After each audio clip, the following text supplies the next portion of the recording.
धन्यवाद सर, तुम्ही सेक्रेटेक महा एक्सपो नगर एडिशनला आपल्या कंपनीचं तुम्ही प्रतिनिधित्व केलं. काय वाटलं तुम्हाला एक्सपोबद्दल? एवढा लोकांचा प्रतिसाद बघता काय तुमची काय? हा आमचा ब्रदरचा महा एक्सपो बरोबर जो अनुभव आहे हा दुसरी वेळ आमची आहे, त्याच्यामुळे आम्हाला पहिल्यांदा पण चांगलाच एक्सपिरियन्स आला. आणि एका दृष्टीने हा जो एक्सपो आहे ह्या एक्सपोमुळे आमच्यासारखे वेंडर एनेबल्ड होतात ब्रेड्समध्ये आपली माहिती पोहोचवण्यासाठी.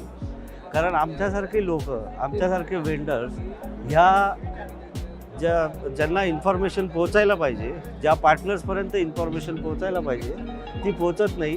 पण ह्या माध्यमातून जी सुविधा राहुल सरांनी उपलब्ध करून दिली ती खूप उत्तम आहे. आणि हा आमचा दुसरा वेळचा प्रयोग आहे आणि याला आम्ही चांगला प्रतिसाद देतो आणि त्यांचे आभार पण मानतो. तर तुमचे आभार अहिल्यानगरच्या सर्व रिटेल असोसिएशनतर्फे धन्यवाद देतो. धन्यवाद. तुम्ही आम्हाला संधी दिली. धन्यवाद.